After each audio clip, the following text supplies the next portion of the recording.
तब बहुपद का शून्य का परिभाषा समझ गए? Yes sir. क्या हुआ?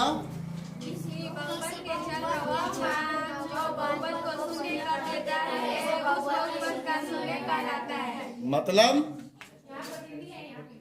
जो भी चर हो, चर एको हो सकता है और अनेकों हो सकता है, लेकिन चर एक एक किस्म के एक से के रूप में हो, घात चाहे जो भी हो, है ना।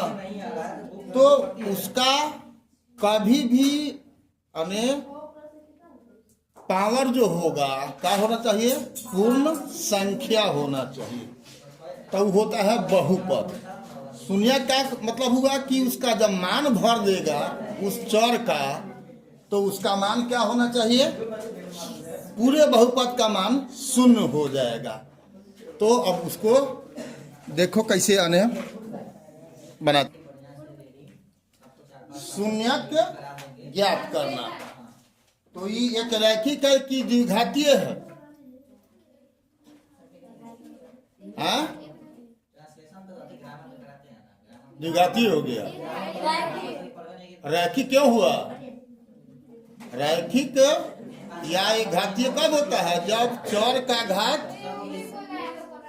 एक हो। तो यहाँ चर यहाँ कौन है? एक्स है। ए बी अचर के रूप में है, ठीक है। चर यहाँ एक गो है, ए बी ना, ठीक है ना।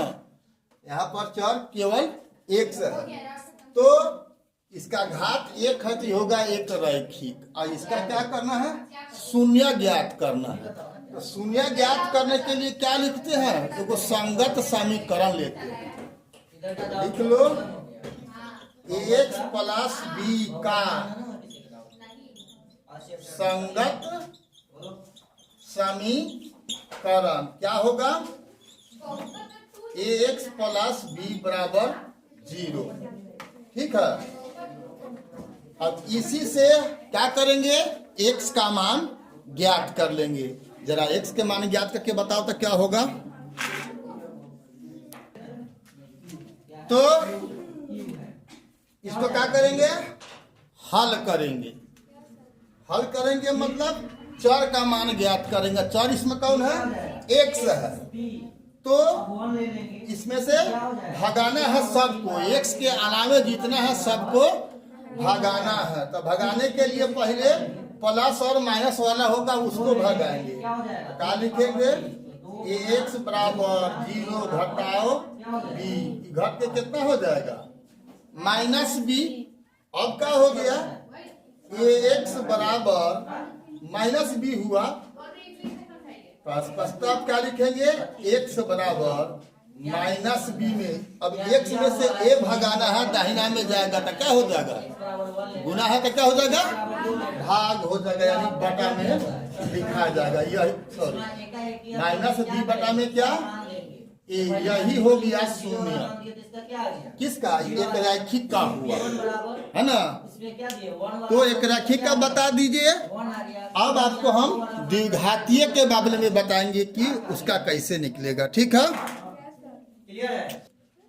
हाँ, तो काश अल्लाह नहीं काश के किसी भी बहुपद का हमको अगर शून्य ज्ञात करना है तो सबसे पहला काम क्या होता है? संगत समीकरण प्राप्त करना। तो यहाँ पर अब ये द्विघातीय है कि घातीय है? द्विघातीय है, ठीक है। तो ये द्विघातीय बहुपद है, इसका हमको क्या करना है? शून्य ज्ञात करना है। तो क्या करेंगे? पहले इसका हम संगत समीकरण लिखेंगे। 2x² माइनस 3x माइनस 5 का संगत समीकरण क्या होगा? 2x² माइनस 3x माइनस 5 बराबर 0, ठीक है। अब इसी को क्या करेंगे? हल करेंगे।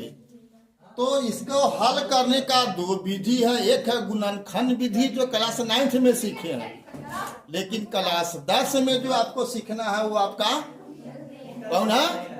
विवेचक विधि। विवेचक विधि या द्विघातीय विधि, यानी द्विघातीय समीकरण विधि से होता है। तो उसमें क्या होता है? एक्स का मान हमको ज्ञात करना है, वही एक्स का मान यहाँ पर क्या लिखेगी? Minus B plus minus root under B square minus 4ac बटा में 2। ठीक है, तो जरा निकाल के बताओ तो इसका मान हमें कितना आप लोग को आता है। ठीक है, निकालिए। तो यहाँ पर इस सूत्र में हम क्या करेंगे, बी का, यहाँ भी बी का मान, यहाँ पर ए सी का मान, फिर ए का मान कहाँ से देंगे। तो आपको द्विघातीय समीकरण का व्यापक रूप यहाँ दिया हुआ है, और इसमें अब यहाँ जो समीकरण है क्या है, 2x² माइनस 3x माइनस 5 बराबर 0। तो आपको देखना है कि a का मान यहाँ कहाँ से आएगा, a के जगह पर यहाँ पर क्या है 2 है, b के जगह पर क्या है 3 नहीं कहिए बल्कि माइनस, यहाँ प्लस है तो यहाँ पर माइनस में है, तो b का मान हो गया और c का मान कितना हो गया, हाँ, तो वही मान भरेंगे। तो b का मान कितना, बोलिए b का मान कितना यहाँ पर दे, -3 प्लस माइनस रूट अंडर, अभी है 2 होगा, दिमाग खराब होगा, अरे बी का मान न देना है, तो यहाँ क्या होगा -3 ना होगा, बी के जगह पर क्या है -3 है, और फिर यहाँ पर भी क्या है -3 है, माइनस अब 4 है तो 4 लिख दो, और ए का मान कितना है, ए के जगह पर 2 है तो 2, सी के जगह पर कितना है -5, समान भर दिया, अब बटा में क्या 2 इंटू फिर ए है, तो यहाँ पर क्या लिखाएगा 2। अब इसको सरल करो, करो सरल, तब यहाँ पर माइनस है, यहाँ पर -3 है, तो ये दोनों गुना होके क्या हो जाएगा, माइनस माइनस गुना होगा तो क्या होगा,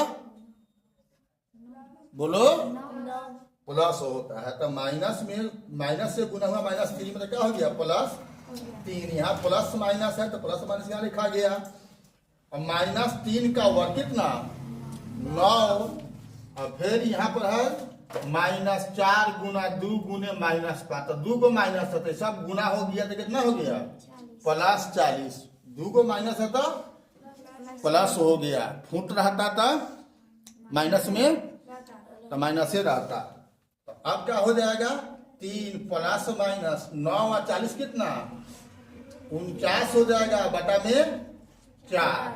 अब बराबर क्या हो जाएगा 3 प्लस माइनस 49 का वर्गमूल कितना होगा, 49 का वर्गमूल बोलो 7, सही है 7, अब बटा में कितना 4। अब यहाँ प्लस माइनस दोनों है, अब तो सब काम हो गया, अब क्या करना है, एक बार जोड़ेंगे एक बार घटाएंगे, तो 3 प्लस 7 बटा में 4, 3 घटाओ 7 बटा में 4, 3 7 कितना 10 बटा में 4, और 3 में से घटाएंगे 7 कितना होगा -4 बटा में 4, तो अभी कट के क्या हो जाएगा 5 बटा में 2, वही कट के क्या होगा -1, यही हुआ शून्य, यही शून्यक होगा, ठीक है ना, 2 गो द्विघातीय में 2 गो शून्यक होता है, अगर खाली यही समीकरण होता तो यही क्या होता मूल होता, हम तो बहुपद का शून्यक निकाल रहे हैं, संगत समीकरण लिखे हैं तो हल की तो वही यही हो गया, बहुपद के लिए शून्य और समीकरण के लिए मूल कहलाएगा, ठीक है, तो मूल पर चर्चा हम आगे करेंगे। बात कंप्लीट हो गया तो शून्यक निकालना सीख गया, तो आपको एक रैखिक हो या द्विघातीय हो।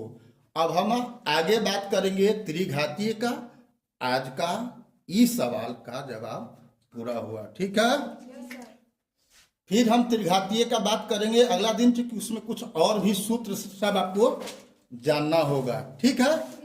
फिर अगला वीडियो में मिलते हैं, तब तक के लिए जय हिंद, जय जगत, जय भारत।